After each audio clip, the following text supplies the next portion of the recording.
യൂറോപ്പിൽ നിന്ന് യാത്ര തിരിച്ച വലിയൊരു കപ്പൽ വ്യൂഹം ഗസ തീരത്തോട് അടുത്തുകൊണ്ടിരിക്കുകയാണ്.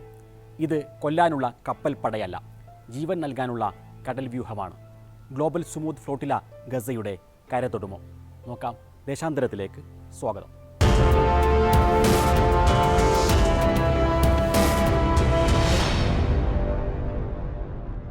ഇസ്രായേലിൻ്റെ 18 വർഷം നീണ്ട ഗസ ഉപരോധം ഭേദിക്കാനും അവശ്യ മാനുഷിക സഹായം എത്തിക്കാനുമാണ് 44 രാജ്യങ്ങളിൽ നിന്നുള്ള 50-ലധികം കപ്പലുകൾ ഗ്ലോബൽ സുമൂത്ത് ഫ്ലോട്ടില എന്ന പേരിൽ വരുന്നത്. ഗസയുടെ പട്ടിണി മാറ്റാൻ ആവശ്യമായ ഭക്ഷണം, മരുന്ന്, മറ്റ് അവശ്യ വസ്തുക്കൾ എന്നിവയാണ് ഈ ബോട്ടുകളിൽ ഉള്ളത്. ഗസയിലെ ആയിരങ്ങൾ പട്ടിണി കിടക്കുമ്പോൾ ലോകരാജ്യങ്ങൾ വെറും പ്രസ്താവനകൾ നടത്തി നിസ്സംഗതയോടെ നോക്കി നിൽക്കുകയാണ്. അവിടെയാണ് ഈ ചെറുസംഘങ്ങളുടെ പ്രസക്തി. ഓഗസ്റ്റ് 31 സ്പെയിനിലെ ബാഴ്സലോണയിൽ നിന്നാണ് ഈ സുമൂത്ത് ഫ്ലോട്ടില യാത്ര തുടങ്ങിയത്. 40,000-ഓളം ആളുകളാണ് ഫ്ലോട്ടിലെ യാത്രയാക്കാൻ അവിടെ തടിച്ചുകൂടിയിരുന്നത്. സുമൂത്ത് എന്ന അറബി വാക്കിൻ്റെ അർത്ഥം അചഞ്ചലത എന്നാണ്. ഫലസ്തീൻ ജനതയുടെ പ്രതിരോധ രാഷ്ട്രീയത്തിൽ സുമൂത്ത് എന്ന വാക്ക് പ്രധാനമാണ്. വംശഹത്യയുടെ നടുവിലും ജനിച്ച മണ്ണിൽ ഉറച്ചു നിൽക്കുന്ന ഫലസ്തീനികളുടെ മനസ്സിനെയാണ് സുമൂത്ത് അടയാളപ്പെടുത്തുന്നത്. 50-ലധികം കപ്പലുകളും പ്രതിനിധി സംഘങ്ങളും ഈ കൂട്ടത്തിലുണ്ട്.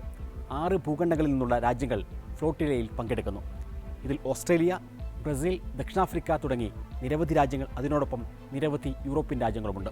Global movement to Gaza, freedom flotilla coalition, Maghreb Sumud flotilla, Sumud Nusantara എന്നീ 4 പ്രധാന കൂട്ടായ്മകളാണ് ഇപ്പോഴത്തെ ഈ ഗ്ലോബൽ സുമൂത്ത് ഫ്ലോട്ടിലയുടെ സംഘാടകർ. സ്വീഡിഷ് പരിസ്ഥിതി പ്രവർത്തക ഗ്രേറ്റ തുംബർഗിൻ്റെ സാന്നിധ്യം ഈ ഫ്ലോട്ടിലയിൽ ഉണ്ട്. ഇസ്രായേലിൻ്റെ വംശഹത്യക്കും പട്ടിണിക്കൊലക്കുമെതിരെ ലോകത്താകെ ആഞ്ഞടിക്കുന്ന വലിയ പ്രതിഷേധത്തിൻ്റെ ഒരു പരിച്ഛേദമാണ് ഇതിലെ യാത്രാംഗങ്ങൾ. ഗെയിം ഓഫ് ത്രോൺസ് സീരീസിലെ സെലിബ്രിറ്റി താരം ലിയാൻ കണ്ണിഹാം, പോർച്ചുഗലിലെ ഇടതു രാഷ്ട്രീയ നേതാവ് മരിയാന മൊർട്ടാഗോ, ബാഴ്സലോണ മുൻ മേയർ ഏഡ കെലാവു എന്നിവർ ഉൾപ്പെടെ മറ്റു പ്രമുഖരും ഫ്ലോട്ടിലയുടെ ഭാഗമായിരിക്കുന്നു.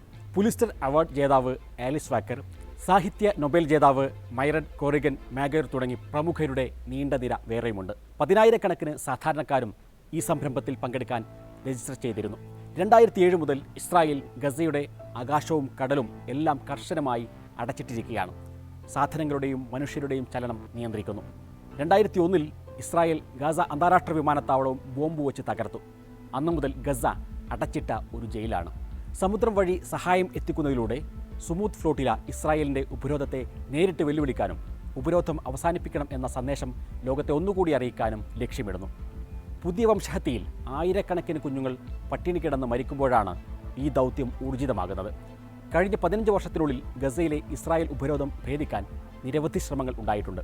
2010 ഫ്രീഡം ഫ്ലോട്ടില സഖ്യം രൂപീകരിക്കുന്നതും ഫലസ്തീന് സഹായം എത്തിക്കാനുള്ള പ്രവർത്തനങ്ങൾ കൂടുതൽ ഊർജിതമാക്കുന്നതും. 2010 മെയ്യിൽ ഗസയിലെ ഇസ്രായേൽ ഉപരോധം മറികടന്ന് 6 കപ്പലുകളിലായി സഹായമെത്തിക്കാൻ ശ്രമിക്കുന്നതിനിടെ ഇസ്രായേൽ സൈന്യം അതിനെ തടഞ്ഞു. മാവി മർമര എന്ന കപ്പലിൽ സൈന്യം കയറുകയും 9 തുർക്കി സന്നദ്ധ പ്രവർത്തകരെ വെടിവെച്ചു കൊല്ലുകയും ചെയ്തു. അതിനുശേഷം നിരവധി ദൗത്യങ്ങൾ വേറെയുമുണ്ടായി. പുതിയ യുദ്ധം തുടങ്ങിയ ശേഷവും പല ഭാഗത്തു നിന്നും ഫ്ലോട്ടിലകൾ വന്നു. മെയ് 2 കോൺഷ്യൻസ് എന്ന അസർബൈജാൻ തുർക്കി ദൗത്യം 1. ഇതിനു നേരെ ഇസ്രായേൽ ഡ്രോൺ ആക്രമണം നടത്തി. ജൂൺ 9 മദ്ലീൻ, ജൂലൈ 26 ഹന്തല എന്നീ സംഘങ്ങളും ഗസയിലേക്ക് തിരിച്ചു. പക്ഷേ ഇതിനെയെല്ലാം ഇസ്രായേൽ ആക്രമിച്ചു. ഗ്രേറ്റ തുംബർഗ് അടക്കം പ്രമുഖരെ അറസ്റ്റ് ചെയ്ത് ഇസ്രായേൽ തടവിലാക്കി. പീഡനങ്ങൾക്ക് ശേഷമാണ് ഇവരെ തിരിച്ചയച്ചത്. തിരിച്ചയക്കൽ രേഖകളിൽ ഒപ്പിടാൻ വിസമ്മതിച്ച 8 ആക്ടിവിസ്റ്റുകളെ വീണ്ടും ഇസ്രായേൽ തടവിലിട്ടു. യൂറോപ്യൻ പാർലമെൻറ്റ് അംഗമായ റിമ ഹസനും ഇതിൽ ഉൾപ്പെട്ടിരുന്നു. പുതിയ ഗ്ലോബൽ സുമൂത്ത് ഫ്ലോട്ടിലയെ ഇസ്രായേൽ എന്തു ചെയ്യും എന്നാണ് ലോകം ഉറ്റുനോക്കുന്നത്. ഏകദേശം 3000 കിലോമീറ്റർ യാത്ര ചെയ്തു വേണം ഫ്ലോട്ടിലേക്ക് ഗസയിലെത്താൻ. കപ്പൽ തടയുമെന്ന് ഇസ്രായേൽ പ്രഖ്യാപിച്ചു കഴിഞ്ഞിട്ടുണ്ട്. തുനീഷ്യൻ തുറമുഖത്തെത്തിയപ്പോൾ ഒരു കപ്പലിന് തീപിടിച്ചു. ഇത് ഇസ്രായേലിൻ്റെ ഡ്രോൺ ആക്രമണം ആണ് എന്നാണ് സംശയം. യാത്രയുടെ വിവിധ ഭാഗങ്ങളിൽ ഇസ്രായേലിൻ്റെ ആക്രമണം തുടർന്നുകൊണ്ടേയിരിക്കും. ഈ കപ്പൽ വ്യൂഹം ഗസയുടെ കര തൊട്ടാലും ഇല്ലെങ്കിലും അത് ചരിത്രമാകും. പട്ടിണിക്കൊല നടത്തുന്ന ഇസ്രായേലിനെതിരെയുള്ള ലോകത്തിൻ്റെ വലിയ വികാരമാണിത്. ഇസ്രായേലിനെ പിന്തുണക്കുന്ന പല സർക്കാരുകളെയും രാഷ്ട്രീയ പാർട്ടികളെയും ഈ സംരംഭം സമ്മർദ്ദത്തിലാക്കുക തന്നെ ചെയ്യും.